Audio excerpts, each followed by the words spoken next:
Hi, back EMF and eddy currents. What's a back EMF? Well, when a motor, particularly a DC motor, turns, the coil generates an EMF in the coil. Now, according to Lenz's law, the current or the EMF that's generated opposes the what's causing it.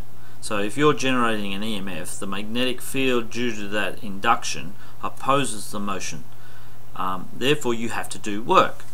And so as an induced EMF, that's the current that we're generating, or if it's not connected to a part of a circuit, the EMF that we're inducing, because that opposes the what we're actually doing, the work, it's called a back EMF. And what happens is the back EMF, the faster a motor goes, the greater the back EMF. And that's why it's a bit hard to explain, but if you had a motor with a crank handle, you could turn that motor over fairly easily perhaps, and you could feel it moving. But as you cranked it faster, and if you put a load on to the motor, so you connect it to part of a circuit, it gets harder and harder to turn, and the faster you go, the harder and harder it is. It's almost as if there's an increasing resistance to your turning, and that's the back EMF, and that's a consequence of Lenz's law.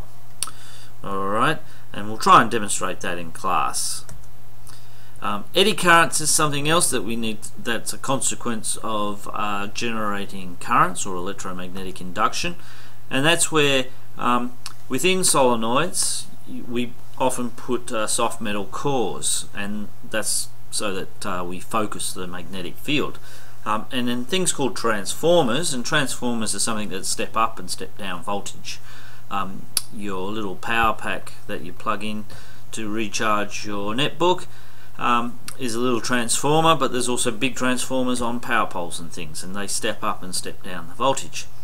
And what happens is, because they're experiencing a constantly changing magnetic field, particularly like if a solenoid's being turned on and off, on and off, on and off, what can happen is the actual soft metal core is experiencing a changing magnetic field, and so we get currents within components of the solenoids or the transformers. And so if you think of something like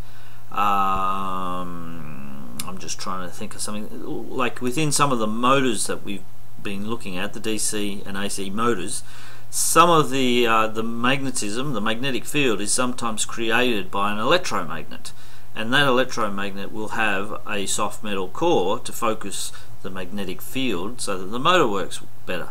Now if this is a generator and it's moving, that core will actually get currents flowing through it, and that results in heating, and therefore you get a loss of energy, so they're not as efficient as they should be. And so people want to reduce these eddy currents, and they do that by, instead of having chunks of metal components, when we looked at the motors out of electric hand drills, we saw that they were laminated. And so what you have is sheets of metal separated by insulating layers, often just a coat of varnish, and that limits the generation of these currents. And so a couple of diagrams will help you show that. So if here we have a current flowing, and if the current is increasing, so we're changing the magnetic field, it induces a current here. If this is just a constant current, you're not going to get a changing magnetic field. But if this current is waxing and waning, like in an AC or DC generator, this is going to generate currents, and they're going to be generated in accordance to Lenz's law, but they're also going to be flowing in a metal, so there's resistance and therefore heat's generated. Now if we laminate this, and so we have insulating layers between these chunks, the currents can only be small in size, and therefore they don't generate as much heat. They don't sort of add to each other, and that makes it a bit more efficient. Now I'm going to demonstrate this with a tube, so I'll pull out a tube and show how that works. That was pretty short, and in the next one we'll just be looking at some real life applications of electromagnetic induction. See you.